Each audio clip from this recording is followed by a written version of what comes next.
성탄절이 가까워올 무렵에 가난한 젊은 아내인 델라라고 하는 사람이 자신의 남편을 위해서 어떤 선물을 준비할까 생각을 했습니다.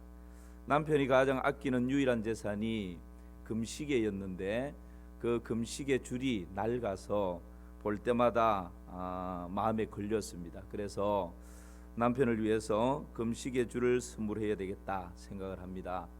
그런데 돈이 없습니다. 그래서 이 아내는 자신이 가장 아끼고 자랑스럽게 생각하는 금발머리를 잘라서 그것을 팔아서 남편의 금시계 줄을 선물로 준비를 합니다. 한편 델라의 남편 짐도 아내에게 어떤 선물을 할까 생각을 합니다. 그런데 불현듯 얼마 전에 아내가 자신의 이 금발 머리에 예쁘게 꽂을 수 있는 머리 빗 세트가 있으면 좋겠다라고 그냥 지나가면서 했던 이야기가 생각이 납니다. 그래서 남편은 아내에게 머리 빗 세트를 선물해야 되겠다 생각을 합니다. 그런데 가진 것이 없습니다. 이렇게 저렇게 궁리를 하다가 자신이 유일하게 재산으로 가지고 있는 금시계를 팔아서 아내의 머리빗을 선물로 준비를 하게 됩니다. 먼저 집에 들어온 이 아내 델라는 짧아진 머리를 그냥 이렇게 예쁘게 단장을 하고 남편을 기다리고 있습니다. 남편 짐이 들어오자마자 여보, 당신을 위해서 선물을 준비했소 하면서 머리빗 세트를 내놓았습니다. 그러나 이내 아내의 금발머리가 짧아져 있다는 것을 발견하고는 깜짝 놀랍니다. 그때 아내가 여보, 걱정 말아요. 내 머리는 다시 자랄 거예요. 그렇게 이야기를 하면서 남편을 위로합니다. 저도 당신을 위해서 선물을 준비했어요 라고 하면서 아내 델라가 금시계줄을 남편에게 내어놓습니다. 그러나 델라는 또 이내 남편의 팔목에 있던 금시계가 사라지고 없다는 것을 발견하게 됩니다. 그제서야 사태를 파악한 이 남편과 아내가 부둥켜 안고 눈시울을 적시는 그런 이야기입니다. 남편은 자신의 유일한 재산 금시계를 팔아서 아내의 금발머리를 위해 빗 세트를 선물로 준비했고, 아내는 자신이 가장 아끼고 자랑스럽게 생각하는 금발머리를 팔아서 남편의 금시계줄을 준비했다는 이야기입니다. 여러분 아시죠? 오헬리의 크리스마스 선물이라는 내용의 이야기입니다.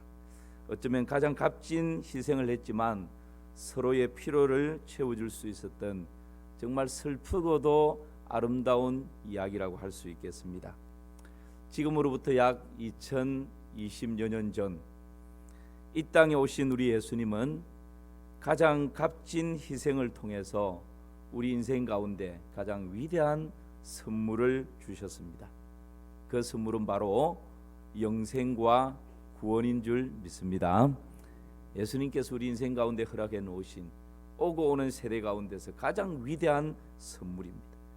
우리에게 이 구원, 영생의 선물을 주시기 위해서 예수님께서 희생하신 것이 어떤 것입니까? 금발머리를 팔아서 남편의 금시계줄을 선물로 준비한 아내처럼 우리 예수님은 하늘 영광 버리시고 이 땅에 낮고 천한 구유의 아기의 모습으로 탄생하셨습니다. 이것이 성탄절입니다. 성탄절은 우리에게 구원을, 영생을 선물로 주시기 위해 하나님이신 그분이 사람의 몸을 입고 이 땅 가운데 내려오신 사건, 이것이 바로 성탄절입니다. 또한 우리 예수님은 어떤 분이십니까? 아내의 금발머리 빗 세트를 선물로 준비하기 위해서 자신의 유일한 재산인 금시계를 팔아서 그 선물을 준비한 남편처럼 우리 예수님께서는 이 땅에 오셔서 목숨을 우리의 영혼의 구원을 위하여서 아낌없이 내어 놓으셨습니다. 이 예수님의 희생으로 인하여서 우리에게는 영생과 구원이 선물로 주어진 것이죠. 그래서 에베소서 2장 8절 9절에서는 이렇게 말씀하십니다. 그럼 같이 한번 읽어봅시다. 너희는 그 은혜에 의하여 믿음으로 말미암아 구원을 받았으니 이것은 너희에게서 난 것이 아니요 하나님의 선물이라. 행위에서 난 것이 아니니 이는 누구든지 자랑하지 아니하게 함이라. 아멘. 여러분 아멘입니까? 예수님의 낮아지심과 예수님의 희생을 통하여서 우리에게 선물이 주어졌는데 그 선물이 무엇입니까? 바로 예수 그리스도를 구주와 주로 영접하는 사람은 죄 사함 받고 하나님의 자녀가 되고 천국을 선물로 얻고 영원한 생명을 얻는 이 놀라운 영생 구원이 우리에게 선물로 주어졌다 말씀하십니다. 여러분 요한복음 1장 12절 13절 말씀 또 같이 한번 읽어봅시다. 영접하는 자 곧 그 이름을 믿는 자들에게는 하나님의 자녀가 되는 권세를 주셨으니 이는 혈통으로나 육정으로나 사람의 뜻으로 나지 아니하고 오직 하나님께로부터 난 자들이니라. 예수 그리스도를 구주와 주로 영접하는 자, 믿는 자는 하나님의 자녀가 되는 권세를 주셨다 말씀하십니다. 이것이 혈통으로 된 것이 아니랍니다. 육정으로 된 것이 아니랍니다. 사람의 뜻으로 된 것이 아니랍니다. 오직 하나님의 기뻐하시는 뜻으로 이루어진 줄 믿습니다. 이것이 놀라운 은혜죠. 여러분 만약에 혈통으로 되었다면 이곳에 앉아있지 못할 수 있는 사람들이 수두룩할 것입니다. 혈통으로 구원을 받고 혈통으로 영생을 얻는다면 여러분 그 혈통에 그 가문에 소속이 되지 못하면 아무리 뛰어나도 아무리 잘나도 구원의 반열에 들 수가 없는 것입니다. 이것을 아시는 우리 하나님께서 구원 얻고 영생 얻는 것이 혈통으로 되는 것이 아니라고, 육정으로 되는 것이 아니라고요. 육정이라고 하는 것은 뭡니까? 내가 공부를 열심히 해서 이 정도로 뛰어나니까 가방끈으로 되는 게 아니라는 것입니다. 내가 이 정도로 지금 출세했으니까 그것으로 되는 게 아니라는 것입니다. 내가 이 정도로 가졌으니까 물질로 구원을 살 수 있는 것이 아니라는 것입니다. 내가 사람들이 부러워하는 이 권력의 자리에 앉아 있으니까 그런 힘을 가지고 구원을 빼앗을 수 있는 것이 아니라는 것입니다. 여러분 영생 얻는 것, 구원 얻는 이 선물은 혈통으로 되는 것이 아니고 육정으로 되는 것이 아니고 사람의 어떤 계획이나 사람의 뜻으로 되는 것이 아니고 오직 하나님의 기뻐하시는 뜻대로 우리에게 주어진 선물입니다. 믿으십니까? 얼마나 여러분 공평하신 하나님이십니까? 가장 귀한 선물, 오고 오는 세대 가운데 역사적으로 가장 위대한 선물, 구원의 선물, 영생의 선물은 하나님께서 혈통이 아니라 육정이 아니라 사람의 뜻이 아니라 오직 하나님 기뻐하시는 뜻대로 우리 인생 가운데 베풀어 놓으신 것입니다. 왜요? 누구든지 행위로 구원받을 수 없도록 만들어 놓으신 것은 누구든지 내가 잘나서 구원받았다, 내가 잘나서 영생 얻었다, 내가 잘나서 하나님 자녀 됐다 이렇게 자랑하지 못하도록 공평하신 하나님 앞에 겸손할 수밖에 없도록 하나님께서 이 놀라운 영생과 구원의 선물을 공평하게 우리에게 허락해 놓으신 것입니다. 오늘 이 예배에 참석한 모든 성도님들, 우리 저 사무실에 있는 어린 아이로부터 시작해서 노년에 이르기까지 모든 성도님들 예수 그리스도를 구주와 주로 영접하여 영생과 구원의 선물을 받았어 감격과 감동 가운데 살아가는 은혜가 있기를 주님의 이름으로 축원합니다. 이것이 여러분 우리 인생 가운데 가장 소중한 것입니다. 이것 잃어버리면 이 세상 다 얻어도 다 잃어버리는 것이. 그러나 이 영생과 구원의 선물을 소유한 사람은 이 세상의 모든 것을 잃어버려도 다 얻는 원리입니다. 이런 은혜를 맛보아 알아갈 수 있으면 너무 좋겠습니다. 예수님께서 베들레헴 구유에 탄생하셨습니다. 그때 동방에서 박사들이 예수님을 찾아왔습니다. 그 거리가 무려 1600km. 여러분 여기에서 우리 서울까지 거리가 어느 정도 되죠? 약 400km 정도 되죠. 그죠? 그러면 갔다 왔다가 800km. 그러니까 두 번을 갔다 왔다 할 정도의 거리입니다. 근데 이 박사들이 오늘 읽은 본문에 보니까 박사들이 그 먼 거리 1600km를 아마 요즘처럼 무슨 비행기가 있고 KTX가 있는 것이 아니고 교통수단이라면 그냥 자기 발로 걸어서 오는 것 아니면 낙이 타고 오는 거예요. 뭐 말을 타고 막 달릴 수도 없는 노릇이지 않습니까? 사막이니까.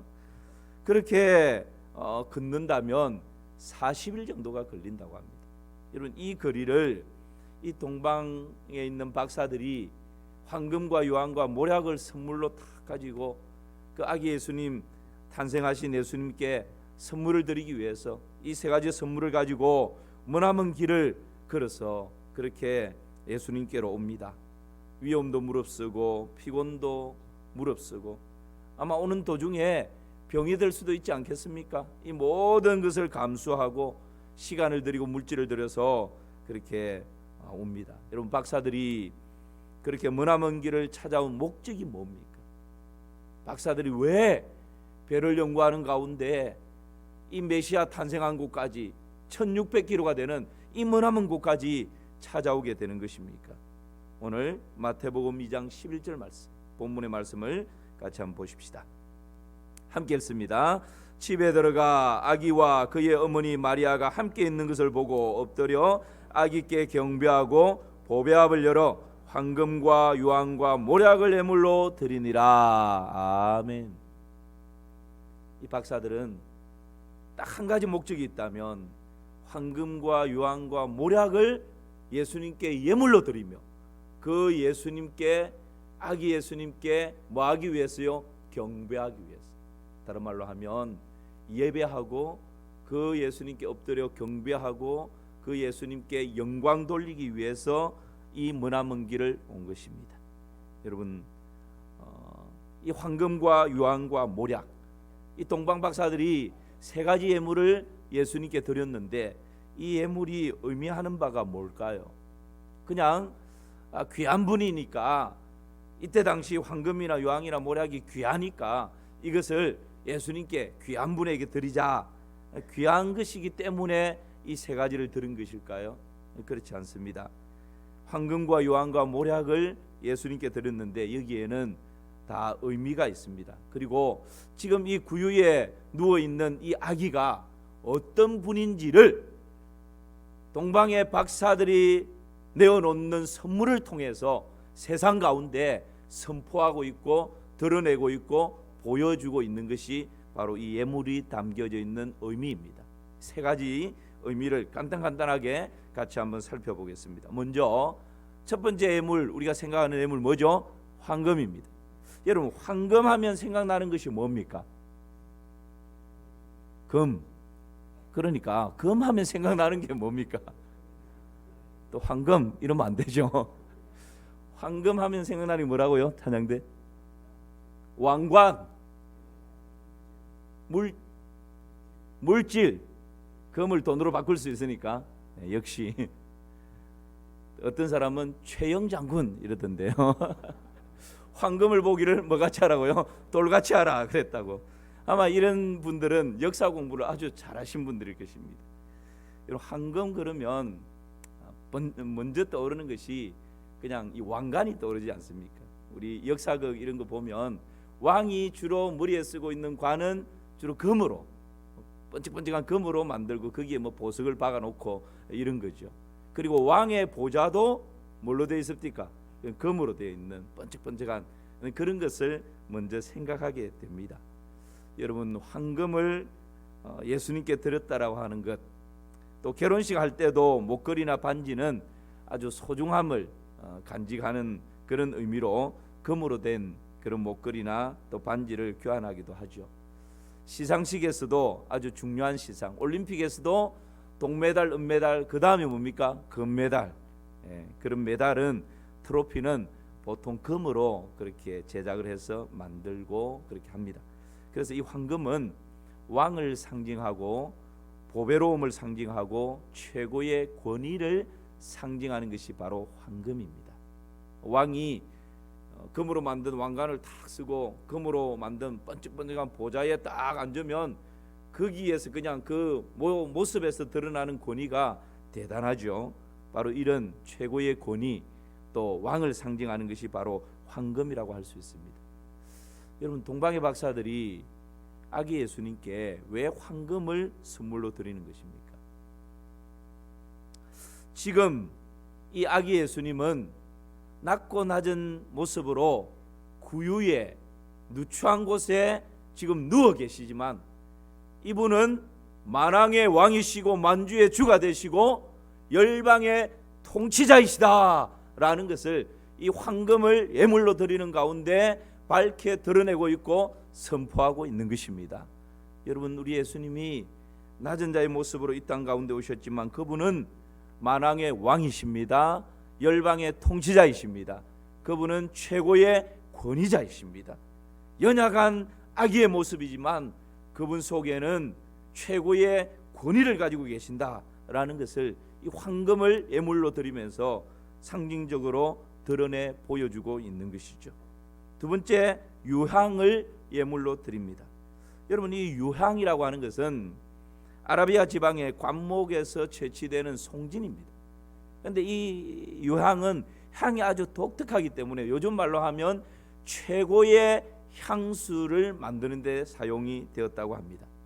그러니까 이 향료를 가지고 최고의 향료니까 웬만한 사람들은 이 향료를 가질 수가 없는 것이죠. 그래서 이 향료는 신전에 제사를 드릴 때나 또 헌물을 드릴 때 자주 사용되어진 것이 바로 이 유향이었습니다.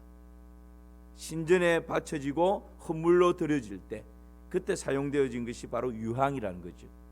이 유향은 여러분 무엇을 의미합니까? 지금 이 구유에 누워 있는 이 아기는 그냥 보통 그런 아기가 아니라 예배와 헌물을 받으시기에 합당하신 하나님이시다 라는 것을 보여주고 있는 것입니다. 빌립보서에 보면 그는 근본 하나님의 뭐라고요? 본체시다. 여러분, 예수님이 우리의 구원자가 되기 위해서 성육신 하시고 사람의 몸을 입고 이 땅에 오신 것이지 그분은 근본 하나님이십니다. 그래서 지금 이 낮은 자의 모습으로 연약한 아기의 모습으로 이 구유에 누워 있는 이분이 누구신가?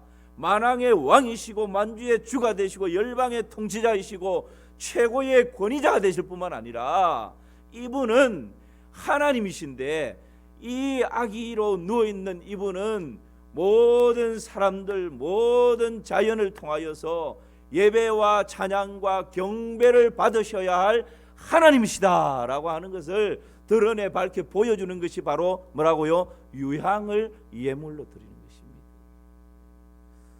또 한 가지 예물로 드린 것이 있습니다. 그것이 뭡니까? 황금과 유향과 그 다음 마지막이 뭐죠? 모략입니다. 모략이 뭘까요? 머리 아플 때 먹는 약일까요? 모략은 방부제입니다. 방부제. 그러니까 이 모략도 아주 고가입니다. 그래서 평범한 사람들은 모략을 구입할 수가 없었다 합니다. 그냥 왕족이라든지 높은 지위에 있는 사람, 부유한 사람들이 주로 이 모략을 구입해서 사용을 했는데 사람이 죽고 나면 미라를 만들 때 사용되어진 것이 바로 이 모략입니다.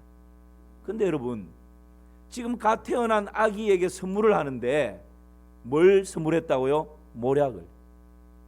모략은 사람이 죽으면 썩지 않도록 방부제 역할을 하는 미라를 만들 때 사용하는 게 모략인데 이 모략을 그 아기 예수님께 갓 태어난 예수님께 선물한다면 기분이 나쁠 수 있죠. 그런데 여러분, 이 모략이 상징하는 것이 뭡니까? 예수님의 고난과 죽으심을 상징적으로 보여주고 있는 것입니다. 왕으로 오신 예수님, 가장 존귀하신 분, 찬양과 예배와 경배 받으시기 합당하신 하나님, 그 예수님, 여러분 왜 이 땅에 오셨는가? 마침내는 우리의 허물과 죄를 위하여서 십자가에 피 흘려 고난당하시고 목숨을 내어주시기 위해서 이 땅에 오신 분이시다라고 하는 예수님의 고난과 십자가의 죽으심을 상징하는 선물이 바로 이 모략이었습니다. 그래서 이사야 53장 5절에서는 이렇게 말씀하고 있죠. 우리 함께 읽어봅시다.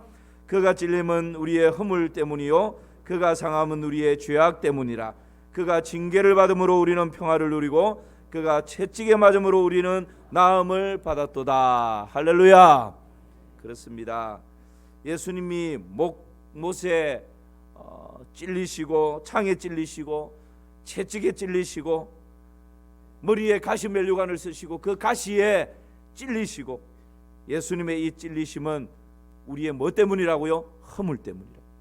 예수님이 찔리심으로 우리의 모든 허물이 깨끗게 되어졌던 것입니다. 그가 상함은 갈기갈기 온몸이 찢겨지고 성한 곳 한 곳 없이 온몸이 상한 것은 우리의 모든 죄악을 속하여 주기 위함이었습니다. 예수님께서 징계를 받음으로 우리에게는 평화가 주어지고, 예수님께서 채찍에 맞음으로 우리의 모든 육신의 질병이 깨끗게 되는, 치유케 되는 그런 은혜가 있는 줄 믿습니다. 이미 예수님이 탄생하기도 전에 이사야 선지자의 입술을 통해서 이렇게 예언이 주어져 있었던 것이죠. 여러분, 이 예언이 예수님께서 탄생하시자 동방박사를 통해서, 별을 보고 찾아온 동방박사를 통해서 예수님에게 모략을 선물로 드림으로 이분이 십자가의 고난을 받으실 것이고 십자가에 찔리실 것이고 온몸이 상할 것이고 마침내 목숨까지 내어놓으실 것이다.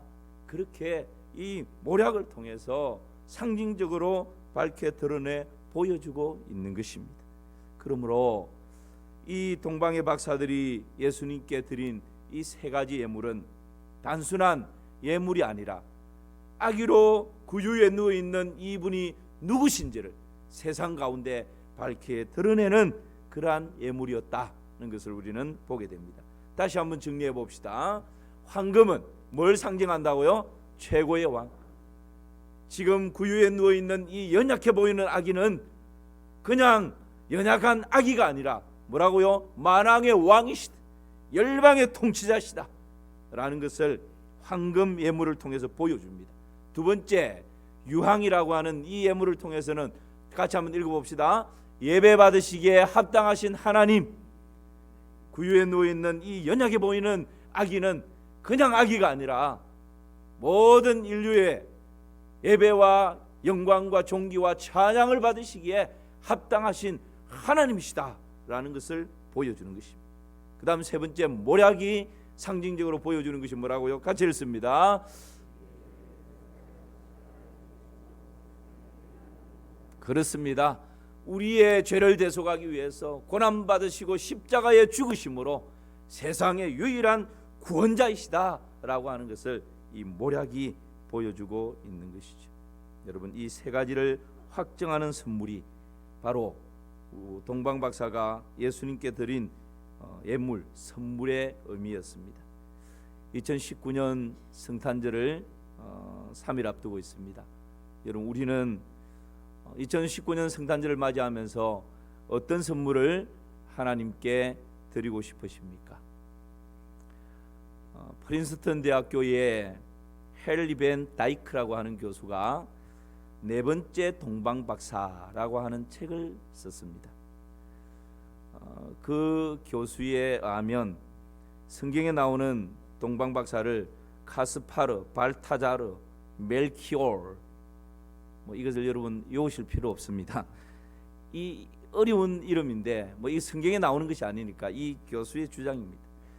이런 사람이었다라고 이야기를 하면서, 그러나 네 번째 동방에서 온 박사가 있었다라고 이야기를 합니다. 그 이름은 알타반이다. 그냥 이 교수의 주장입니다. 그렇게 이야기를 하는데요. 이 알타반은 루비와 진주와 사파이어를 예수님께 드리려고 세 가지를 선물로 딱 준비했다는 거죠. 실제 여러분, 성경에는 동방박사가 세 사람이라는 게 나와 있습니까? 우리 찬양대 동방박사 세 사람 맞습니까? 아니에요. 몇 사람인지 모릅니다. 성경에는 몇 사람이라고 나와 있지 않습니다. 그러나 선물을 황금과 유황과 모략 세 가지를 드렸으니까 아마 세 사람일 것이다. 그렇게 그냥 추측해서 동방박사 세 사람 그렇게 얘기하는 거죠. 성경이 몇 사람이라고 말하고 있지 않기 때문에 5사람이 왔는지, 여러분 5명이 와서 3가지 선물을 드릴 수도 있는 거죠. 몇 사람인지 모릅니다. 그래서 이제 이 다이크라고 하는 프린스턴 대학교의 교수가 스스로 이제 그냥 이게 추측을 하는 거죠. 4번째 동방 박사 알타반이라고 하는 사람이 있었는데, 이 사람은 루비와 진주와 사파이어를 3가지를 준비를 했는데, 이 다른 박사들이 먼저 출발을 하고 함께 출발을 못했다는 거예요. 좀 늦었다는 거죠. 그래서 이제 중도에서 합류를 하기 위해서 이 3가지 예물을 챙겨가지고 열심히 가는데, 저 숲속에서 신음소리가 들립니다. 뭔가 하고 이렇게 봤더니만 사람이 거기에서 막 신음을 하면서 죽어가는 거예요. 그래서 막 그 사람을 마을로 데리고 가서 의사를 찾아가지고 막 치료할 수 있도록 막 도와줍니다. 그러니까 이제 더 시간이 지나버리는 거죠. 그러면서 그 치료비로 자신이 가지고 있던 3가지 예물 중에 사파이어를 다 내어놓습니다. 그리고는 길을 떠납니다. 열심히 가서 이제 유대 땅 입구에 들어섰는데, 이곳저곳에서 막 통곡 소리가 들리는 거예요. 그때가 바로 이 헤롯 왕이 어린 아이들을 죽이라고 명령을 내리고, 그 군병들이 막 집집마다 막 다니면서 어린 아이들을 그냥 막 죽이는 학살이 일어나는 그런 때였습니다. 이 알타반이 들어간 그 집에 그 여인도 이 갓 태어난 이 사내 아이를 부둥켜 안고 막 눈물을 흘리고 있습니다. 군병들이 그냥 들이닥쳐 가지고 그 아이를 내놓으라고 죽이려고 합니다. 그때 알타반이 자신이 가지고 있던 루비를 그 군병에게 주면서 그 죽음 직전에 있는 그 사내 아이를 살려서 어미의 품에 안겨줍니다. 이제 2가지 예물이 다 사라져 버렸습니다. 진주가 남아 있는데, 그렇게 메시아를 찾아 헤매다가 찾지를 못하고 30년이라는 세월이 후딱 지나가게 됩니다. 알타반은 예루살렘에서 십자가를 지고 최행장으로 끌려가는 행렬 가운데 끼어서 같이 따라가게 됩니다. 그런데 따라가다 보니까 한 소년이 부모가 진 빚 때문에 이 한 소녀가 노예로 지금 팔려가는 그런 광경을 또 목격을 하게 되는 거예요. 그래서 그 빚 때문에 팔려가는 그 소녀를 노예에서 구출해 주기 위해서 마지막 가지고 있던 진주를 다 내어놓고 그 소녀를 빚쟁이로부터 구출해서 자유를 주면서 내보냅니다. 이제 예물이 다 없어져 버렸습니다. 그리고는 그 골고다 언덕으로 끌려가는 그 행렬을 따라서 같이 걸어가는데, 어느 순간 그 십자가를 진 메시아와 서로 눈이 탁 마주칩니다. 그 순간에 그 십자가를 지고 가던 메시아의 눈빛 가운데에서 알타반에게 이런 음성이 내면에 들리는 것입니다. 알타반, 너는 내가 배고플 때 먹을 것을 주었고, 내가 목마를 때 마실 것을 주었고, 내가 병들었을 때 돌봐주었고, 내가 벗었을 때 입을 것을 주었고, 내가 외로울 때 나를 맞아 주었다. 불쌍한 내 곁에 있는 이웃에게 베푼 그 모든 것이 바로 나에게 한 것이다. 그 음성이 들려집니다. 여러분, 2020여 년 전 아기의 모습으로 이 땅에 탄생하신 예수님, 그 예수님은 우리에게 영생과 구원을 선물해 주셨습니다. 그때의 동방박사들은 황금과 유황과 모략을 머나먼 길을 찾아와서 예수님께 드렸습니다. 2019년 성탄을 맞이하는 저와 여러분들은 우리 예수님께 무엇을 선물로 드리기를 원하십니까? 그 예수님께 황금과 유황을, 모략을 직접적으로 드릴 수 있는 그런 방법은 없습니다. 그런데 알타반에게 우리 예수님께서 뭐라 말씀하십니까? 내 곁에 있는, 눈물 흘리는, 굶주려 있는, 병들어 있는, 외로움과 고독 가운데 있는 그 사람에게 한 그것이 바로 내게 한 것이다. 그렇게 말씀하십니다. 여러분, 이 성탄을 보내면서 우리 주님께서 이 땅에 오신 의미를 다시 한번 되새기고 예수님께 황금과 유황과 모략을 준비하면 좋겠습니다. 우리 마산 3일교회는 성탄 헌금을 이웃을, 불우한 이웃을 위해서 전액 사용하는 그런 취지를 가지고 있었습니다. 그러나 그 취지를 100% 그동안 실천을 하지 못했습니다. 그러나 작년에 성탄 헌금했던 전액을 올해는 당회에서 100% 그 취지를 살려서 불우한 이웃을 위해서 사용하자라고 결의를 하고 올해는 100% 그렇게 사용을 했습니다. 작년 2018년 성탄 헌금이 1,400만 원이 들어왔습니다. 이 1,400만 원을 이웃을 위해서 전액 사용해야 하는데 어떻게 사용할 것인가? 우리 복지위원회에서 또 공청회를 하면서 여러 가지 아이디어를 얻는 중에 우리 교회가 속해 있는 마산 해원구청 복지과와 좀 의논을 하면 좋은 아이디어가 있겠다라고 생각을 하고 복지위원회에서 의논을 한 결과 이렇게 하면 좋겠다라고 구청에서 또 이렇게 제안을 하고 그것을 우리 당에서 검토를 하니까 우리가 생각하는 것보다 훨씬 좋은 방법이다라고 생각을 하고 그렇게 지원을 하기로 결의를 하고 실행을 했습니다. 그 중에 세 분야인데요. 하나는 조손가정. 이 조손가정이라는 말이 조금 어렵긴 합니다. 조손가정이라고 하는 것은 18세 이하 되는 손자 손녀와 65세 이상 되는 할아버지 할머니, 그러니까 부모 없이 이 손자 손녀들이 할아버지 할머니와 가정을 꾸려서 살아가는 가정을 조손가정이다 그렇게 이야기합니다. 그래서 이 조손가정과 다문화 가정, 우리나라의 이 조손가정이 제가 보니까 15만이 훨씬 넘는다고 합니다. 그리고 다문화 가정, 지금 우리나라 다문화 가정이 계속 급속하게 많이 증가하고 있지 않습니까? 그리고 북한 이탈 주민을 선정해서 물품과 또 통장으로 지원을 해주면 좋겠다라는 구청의 요청이 있었습니다. 그래서 조금 더 구체적으로 구청과 상의를 하는 가운데 다음과 같이 지원을 했습니다. 먼저는 희망 나눔 따뜻한 겨울나기 전기 매트를 지원을 했습니다. 여러분 겨울이 되면 뭐 이게 가스나 또 기름이나 이것을 마음껏 틀어서 따뜻하게 지내지 못하는 가정들이 참 많습니다. 그리고 이 우풍이 너무 심해가지고 아무리 이렇게 틀어도 힘든 그런 가정들이 많다고 합니다. 그래서 그런 가정들의 전기 매트 70장을 구입해서 70세대에 나누어 드리는 거기에 700만 원을 지원을 하게 됐고요. 그 다음에 위탁 아동 자립 지원 후원금이 있다고 합니다. 경제적으로 어려움 가운데 있는 이 아동 자립을 위해서 디딤 씨앗 통장이라고 하는 것이 디딤 씨앗 통장. 이것은 어떤 거냐면 이 아동이 한 달에 뭐 5만 원이든지 10만 원이든지 좀 미래를 위해서 저축을 할 수 있도록 권장을 하고 10만 원을 한 달에 저축을 하면 또 정부에서 10만 원을 플러스해서 나중에 미래에 뭔가 이게 좀 씨앗이 될 수 있도록 그렇게 하는 통장입니다. 그런데 구청의 직원 말에 의하면 이것조차도 내지 못하는 가정들이 들어있다는 거예요.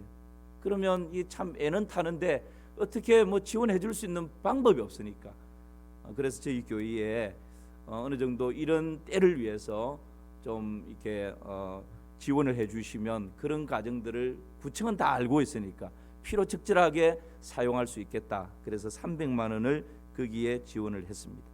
그리고 또 하나는 복지 사각지대. 여러분 복지 사각지대는 우리가 쉽게 만나지 않습니까? 예를 들면 이런 것입니다. 연로하신 할머니 혼자 사시는데 정부에서 요즘처럼 정부에서 복지 지원을 많이 함에도 불구하고 혜택을 못 받는 거예요. 왜냐하면 아들 딸이 있으니까 아들 딸이 충분히 있기 때문에 그냥 그렇게 생활이 괜찮다라고 판단을 하는 거죠. 그런데 현실을 보면 이 아들 딸이 뭐 1년이 지나고 2년 명절에도 찾아보지도 않고 용돈도 안 드리고 그냥 남과 다름없이 지내는, 그러니까 행정적으로는 아들 딸이 있기 때문에 정부로부터 지원은 받지 못하고 복지 이 지역에서 사각지대에 놓여져 있는 거죠. 그리고 본인은 어쩌면 다른 사람보다 더 생활하기가 힘든, 현실적으로는 그런 가정. 예를 들면 한 가지 예를 들면 이런 것입니다. 이게 이제 복지 사각지대에 있는 그런 가정이죠. 이런 분들을 위해서 또 지원을 해주면 좋겠다. 그래서 거기에 400만 원을 지원해서 토탈 2018년 성탄 헌금 나온 것이 1,400만 원이었는데 이 1,400만 원을 올해에 우리 복지위원회에서 또 열심히 아이디어를 내고 구청과 상의를 하고 해서 전액을 우리 이웃을 위해서 이렇게 아름답게 사용을 했습니다. 그는 저하고 또 우리 복지위원장 되시는 김종원 장로님하고 우리 홍종철 목사님 같이 구청에 가서 구청장님을 만나서 이걸 이제 전달을 했는데요. 사진이 있죠. 예, 이런 사진입니다. 예, 구청장님이신데요. 잠깐 세워보죠. 구청장님이신데 제가 그랬습니다. 그냥 우리 마산 3.1교회가 이것은 우리 성도님들이 헌금한 금액이고 또 우리 교회는 오른손이 하는 일을 왼손이 모르게 합니다. 그래서 그냥 이런 거 없이 그냥 조용히 저희들은 막 전달하고 가면 좋겠습니다. 그랬더니 구청장님이 교회는 오른손이 하는 일을 왼손이 모르게 하면 되고 우리는 오른손이 하는 일을 잘 알려야 됩니다. 그러면서 이 사진을 찍고 뭐 이렇게 해가지고 저도 아직 보지는 못했는데 도민일보인가요? 거기 하고 뭐 시 무슨 또 시에서 나오는 뭐가 있답니다. 거기에도 게재가 됐다라고 이렇게 얘기하고 또 이렇게 보내주셨습니다.